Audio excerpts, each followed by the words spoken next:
नमस्कार, मी शोभा पवार पंगतमध्ये पुन्हा एकदा स्वागत आहे।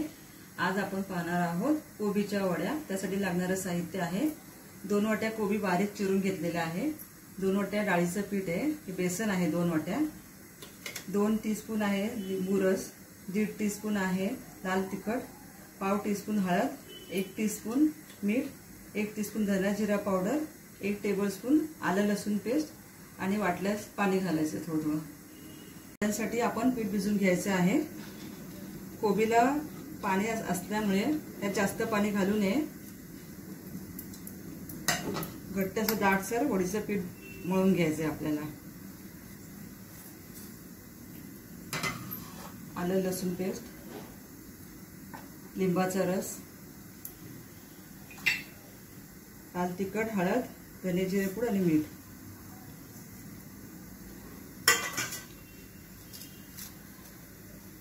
पाण्याची गरज वाटल्यासच पाणी घाला।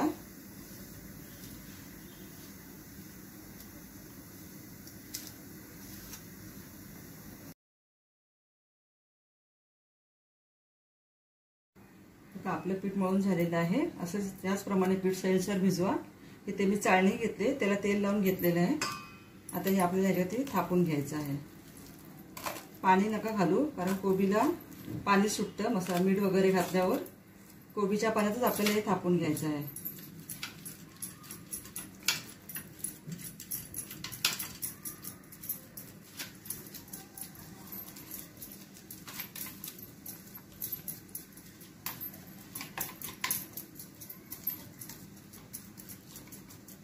तुम्हाला हवं असल्यास तुम्ही यात साखरही घालू शकता।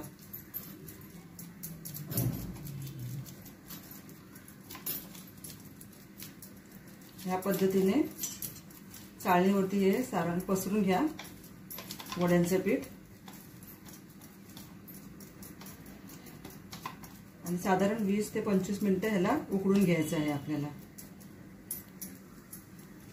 हे बघा, इथे पातेल्यामध्ये पाणी उकळून घेतलेलं आहे, त्याच्यावरती आपल्याला चाळणी ठेवायची आहे आणि झाकून एक मध्यम आचेवरती 20 मिनिटं उकळून द्यायचं आहे। बघा, आपले वडे उकळून झालेली आहे। ती कशी चेक करायची झाली की नाही, बघा सुरी क्लीन आली आहे, म्हणजे हे आपली तयार आहे। आता याच्या वड्या पाडून घ्यायच्यात आपल्याला।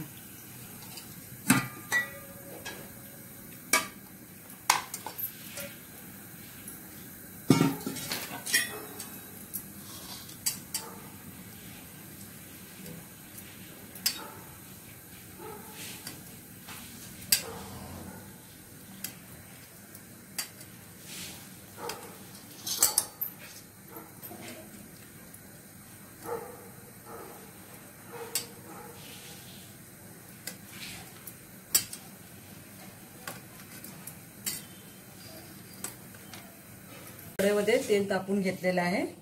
आता हे आपण वड्या तळून घ्यायच्या आहेत। गॅसची आच मध्यमच ठेवा।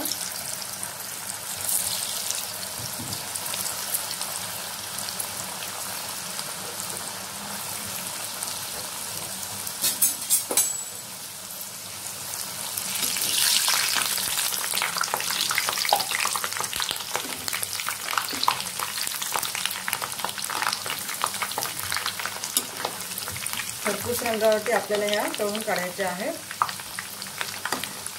तुम्ही बघू शकता, हे बघा अशा खरपूस तांबूस रंगावरती आपल्याला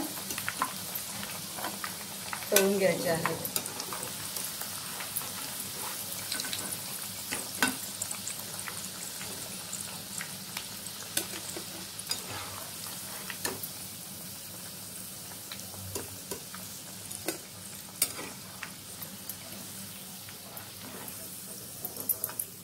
आता हे आपण सर्व करून घेऊया।